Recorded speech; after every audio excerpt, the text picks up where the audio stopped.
And welcome to the broadcast. Our sign language interpreter tonight is Njoki Chege. Now, tonight, we begin with the worrying trend of femicide in the country. Close to 100 women and girls have been killed in the last 3 months as the femicide crisis escalates. The National Police Service and the Directorate of Criminal Investigation say the murder and manslaughter cases have been steadily increasing in the last 2 years, but vowed to tackle the problem. The police admission of the gravity of the situation came amidst calls for accountability and increased prosecution of perpetrators of these crimes. We begin our broadcast with our very own Brenda Wanga.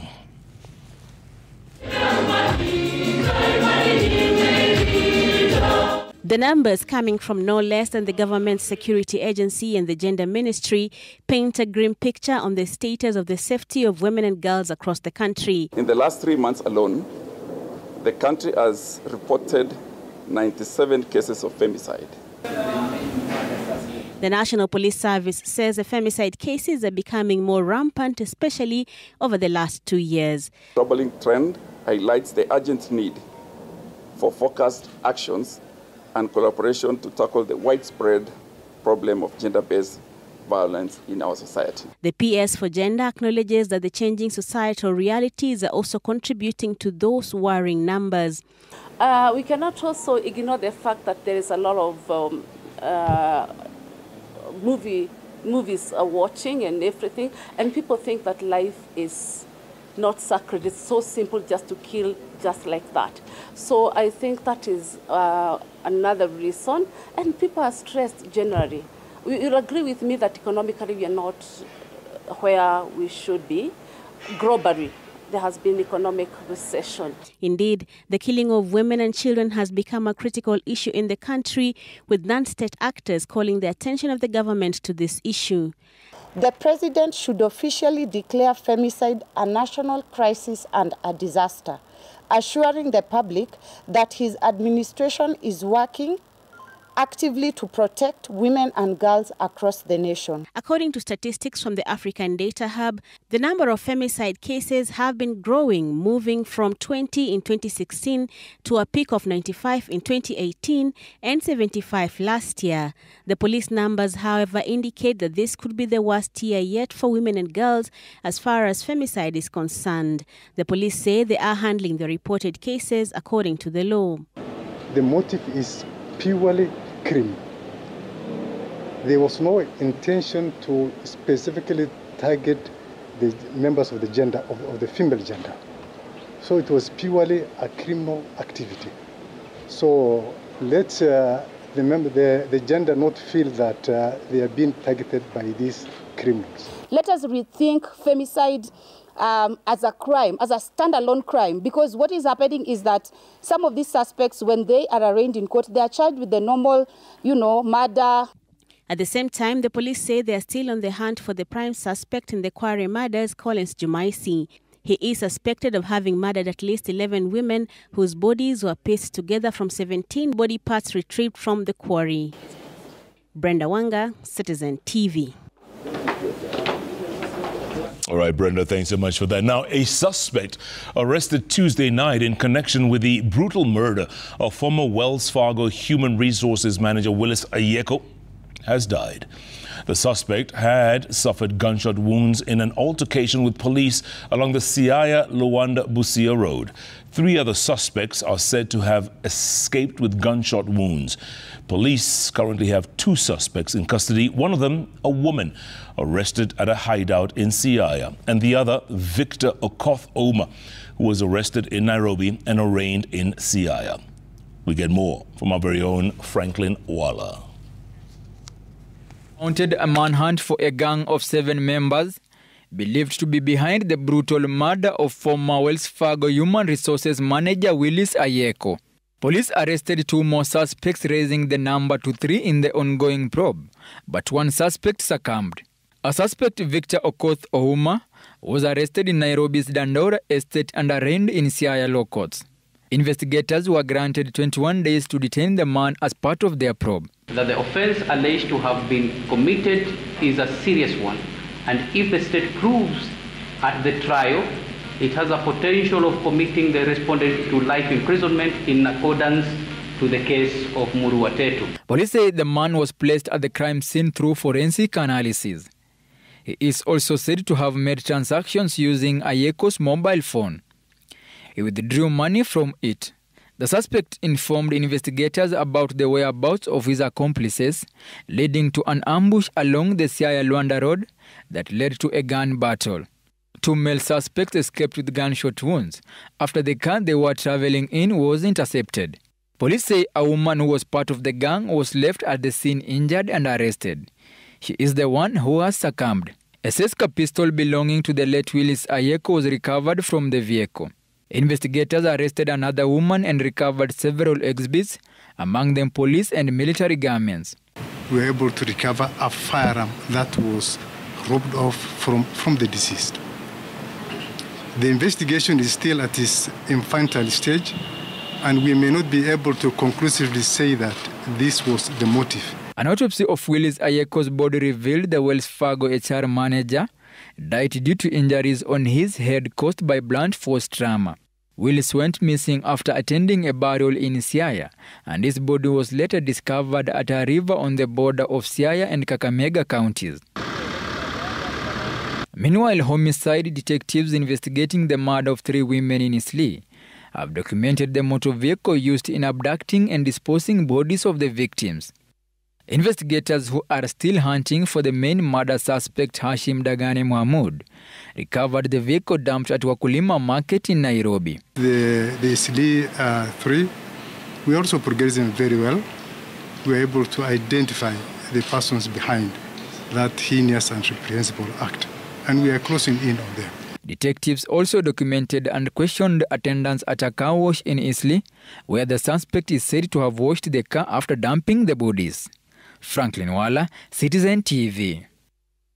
All right, Franklin, thanks so much for that. At the same time, police in Uasin Gishu are holding 2 people in custody for allegedly administering fake KPSEA exams.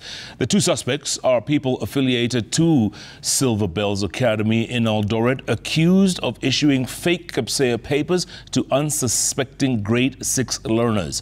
As Laura Otieno reports, preliminary investigations show the learners were given last year's KPSEA papers, and the school is not registered as an examination center. The fate of the affected 23 learners is still unknown, with the Kenya National Examination Council expected to give further directions on the matter. Take a listen. The Silver Bells Academy at Kimumu area in Eldoret was on Wednesday morning swarmed by parents and guardians who were seeking answers on the goings-on of the Kenya Primary School Education Assessment KPSEA. Accompanying them were officials from the Ministry of Education as well as officers from DCI who are investigating the circumstances under which 23 grade 6 learners were issued with fake papers during the nationwide assessment. The lead was blown by a parent who sought to find out the status of the assessment from her son. Kaniambia, "Mom, hatukufanya mtihani." And I had information from a friend that aliniambia mtihani ilikuwa mzuri. Nikauliza mtoto, "Ni wewe hukufanya peke yako kama mwenzako ameniambia mtihani ilikuwa nzuri?" Akaniambia, "Mom, tuliambiwa tukiuliza tuseme mtihani ilikuwa nzuri." Hii shule imeanza 2016. Mimi nimeingia hii shule 2018. Kumaanisha hii shule imekuwa ikiendelea. So ni nini kuna kitu tunafichwa hapo? Minister of Education, please tell us the truth because sisi hatutaki uongo. Moiben Deputy County Commissioner Duncan Okwach revealed that preliminary investigations showed that the school had not registered any learners for the KPSEA assessment and that the institution had not been registered under the Kenya National Examination Council.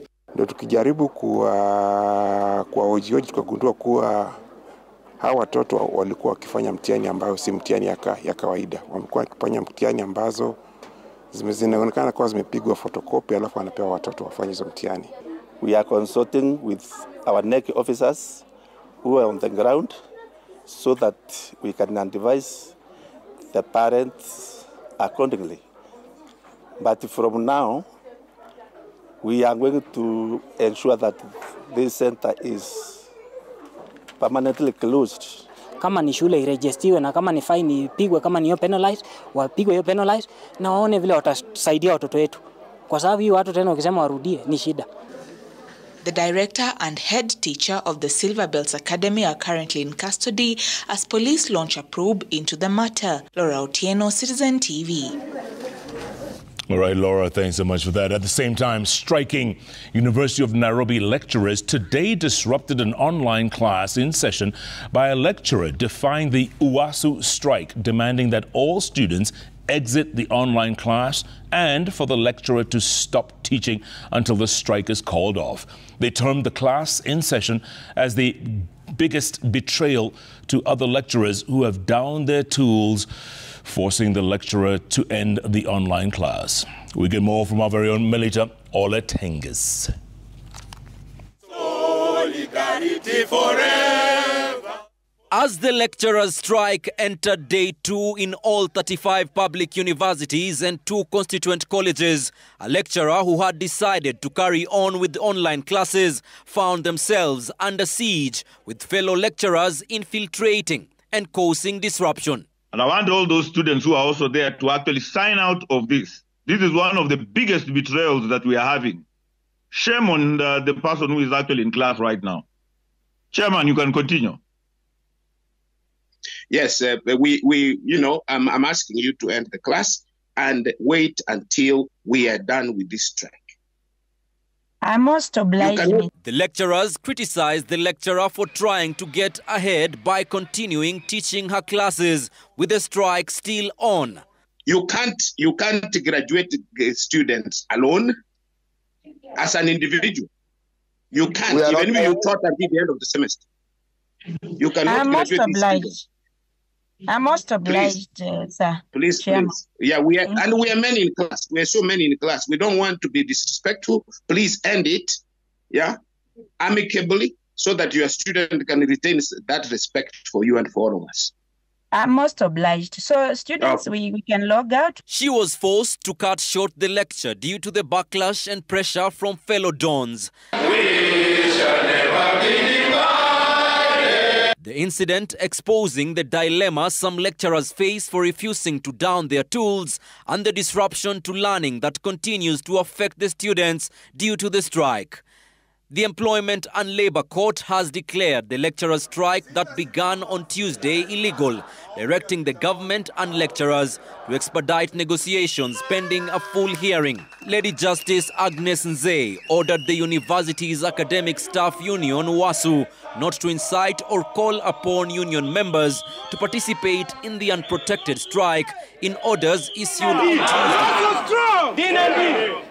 WASU Secretary General Constantine Wesonga asked the government to honor the negotiated return to work formula to cater for the Don's welfare. CBA! CBA! Melita Oletenges, Citizen TV, Nairobi. All right, Melita, thanks so much for that. Here's a story that many of you can relate to. Salaried Kenyans have now been forced to make significant adjustments to their budgets following the introduction of the new SHA health insurance premium. Now, from the affordable housing tax to the new health insurance fees, many are expressing concerns that the rising cost of living is becoming unbearable. Let's get more from our very own Ben Kirui.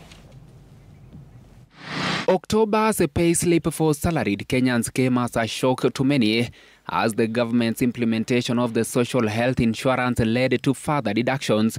With a mandatory health insurance premium of 2.75 now in effect, salaried Kenyans are feeling the financial strain. Irene Masitsa, a Nairobi resident, is among the thousands affected by these changes. Her October salary was significantly impacted by the new mandatory deductions, leaving her with far too little after taxes and other charges. Ukitaja payslip nasikia tukulia kwanza. Okay, hata si October peke yake. Payslip yangu since the month of was it April or May? I noticed ilikuwa inaenda iki-reduce. I don't know which is worse. I don't know whether being employed is worse or owning a business is worse. I don't know. But vile naona, and whatever remains in my account, by the way, inamezongwa na loan. Like many Kenyans whose payslips were raided by the government, Irene has been forced to tighten her belt further to manage her daily expenses. In fact, my shosho is unwell. Hata niko karibu kufungua pay bill mtusaidia kuchanga. She's unwell. In the hiyo group ya nyumbani we are sending, but mimi niliji-excuse nikasema honestly this month I don't have anything left to send. Hiyo mshahara iliingia kama imeisha. Under the new shift deductions, employees are required to contribute 2.75 of their salary. For example, an employee earning 20,000 Kenya shillings faces a deduction of 550 shillings, while someone earning 50,000 Kenya shillings will see 1,375 shillings taken out. Those with a salary of 200,000 Kenya shillings will be deducted 5,500 shillings and a staggering 27,500 shillings for those earning 1 million shillings, all without considering additional deductions like pay as you earn, pay, NSSF, and the housing levy. I want to quote my payslip because I have read of it. I have lost, this month only, I have lost 7,000 from my payslip in the name of Shisha. I had lost another 4,500 in the name of housing levy. For instance, a salaried Kenyan earning a gross salary of 150,000 Kenya shillings may see their pay slip reflect deductions such as payee of 36,397 shillings, social health insurance fund of 4,125 shillings, housing tax of 2,250 shillings, and NSSF contributions of 2,160 shillings, totaling 44,932 shillings. Many Kenyans expressing their frustrations on social media about the excessive taxation noted that what the governments take often exceeds what remains in their bank accounts. Ben Kirui, Citizen TV, Nairobi. All right, Ben, thanks so much for that. At the same time, the Ethics and Anti-Corruption Commission is set to seize assets worth 91 million shillings from former 91.2 million shillings from former Machakos County Agriculture CEC Urbanus Wambua. Now, in a 540 million shilling suit against him by the anti-graft body. The former CEC is accused of amassing fortunes to the tune of 450 million shillings from the Machakos County government throughout his tenure through 4 companies owned by, yeah, you guessed it, his wife, his brother, and proxies. Let's get more from our very own Kamau Mwangi. Throughout his 8-year stint at the helm of the Machakos County Government Agriculture, Food Security and Cooperative Development docket, Urbanus Wambua was allegedly a man on a mission. At least this is according to the Ethics and Anti-Corruption Commission that has been granted orders by the High Court to confiscate assets worth 91.2 million from him in round 1 of 2 civil cases against the former CEC. EACC moved to court after Wambua failed to satisfactorily explain how he had amassed wealth amounting to more than 548 million in assets in October 2021, just 2 months after leaving office, including properties such as this residential house valued at 80 million Kenya shillings. EACC alleges that Wambua, in a well-choreographed scheme, alongside his wife Fiona Muthoki Mutisia, his brother Anthony Musioka, as well as other proxies, used 4 companies, namely WAF International Limited, Wisdom Holdings Limited, Kikoto General Merchants, and Wema Enterprises to defraud the county government of Machakos more than 457 million Kenya shillings through fraudulent tenders since January 2014. Fiona Muthoki and Anthony Musioka are listed as the directors of WAF International Limited and Wisdom Holdings Limited, while Anthony Musioka shares Kikoto General Merchants with Sharon Gina. Wema Enterprises as John Maundu and Magdalene Wanza listed as directors. The 4 companies are said to have managed to evade the taxman during this period, owing more than 181 million Kenya shillings in tax. Wambua and his co-accused were presented before a Machakos Anti-Corruption Court, where they denied charges of conflict of interest, unlawful acquisition of public property, willful failure to comply with laws relating to procurement, fraudulent practice in procurement, and uttering false documents. The assets to be seized include the Kenya shillings 80 million property, as well as 10.9 million Kenya shillings transacted across Wambua's Equity and Cooperative Bank's accounts, following the Monday, October 28th ruling by High Court Judge PJ Otieno, giving EACC the green light. Kamau Mwangi, Citizen TV. All right, Kamau, thanks so much for that. At the same time, the Kitui High Court has declined to hear a petition by 2 county assembly members of the Wiper Party challenging the nomination of Kithure Kindiki as deputy president, instead referring the case to a 3-judge bench in Nairobi. Impeached Deputy President Rigathi Gachagua's legal fate lies before the High Court and the Court of Appeal that will make a decisive ruling on his survival bid. We get more from our very own Seth Olale.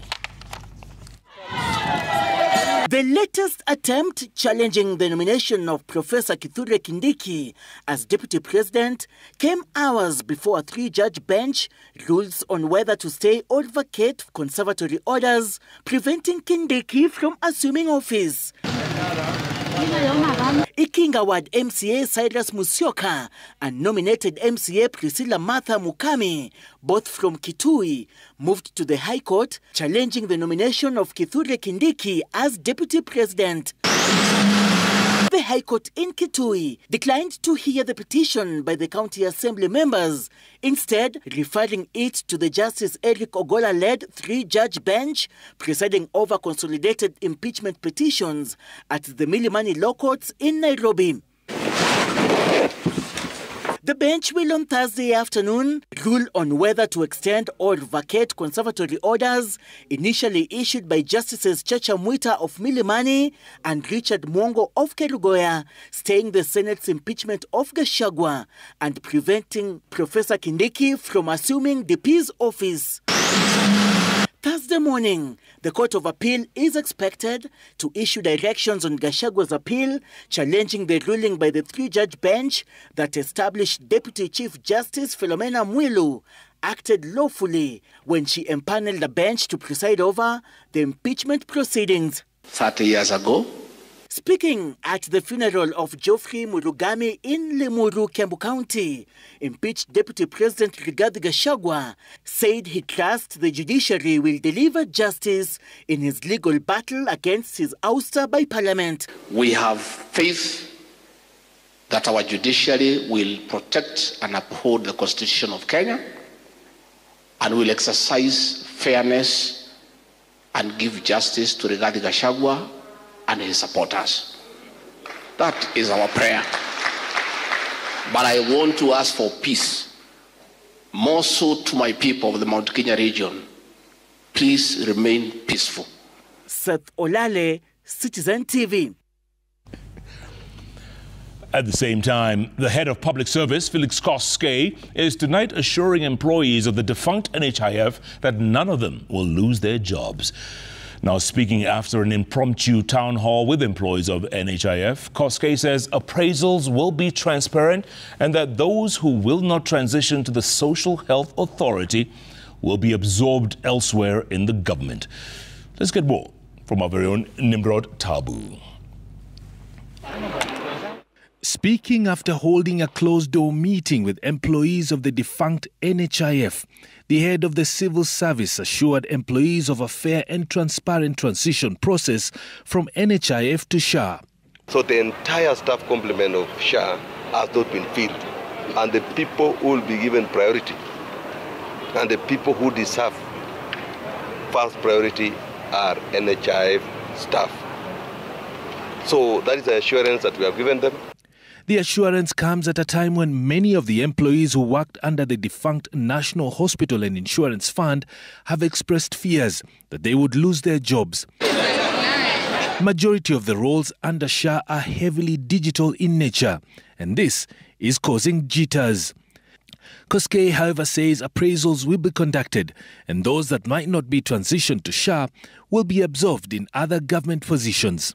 And those perhaps who don't manage to be onboarded will be deployed to institutions of government, to ministries, to other parastatals and other agencies. so that at the end of the day, 100% retention will be assured. Koskei has also assured Kenyans that no one will be denied health services in the country, especially in hospitals and health facilities that are enrolled under the Social Health Authority. It is, however, critical to note that some facilities in the country may offer services to patients that are not necessarily priority under the universal health coverage. Some facilities have also not been contracted by SHA. There are some facilities, hospitals, that have not contracted with SHA, so they are not in the system. So every other time when a patient goes, because perhaps they are not aware, they demand payment. But a SHA contracted facility has not demanded payment whatsoever. So far, over 13 million Kenyans have transitioned from the NHIF to SHA, and many are expected to do so in the coming weeks, even as the authority marks 1 month since the registration exercise began. If you look at who benefits from SHA, other than the people who have registered, is any Kenyan who has registered will benefit primary health care. That's it. You don't need to do anything else. All you need to register, get access to free primary health care. And this is supposed to basically cure what you used to have. Very many times you have patients stuck in ambulances, in parking lots, in hospitals, waiting for relatives at 2 a.m. to be able to raise 400,000 shillings. Where the hell do you get that kind of money? You can access emergency services at any facility, private, faith-based,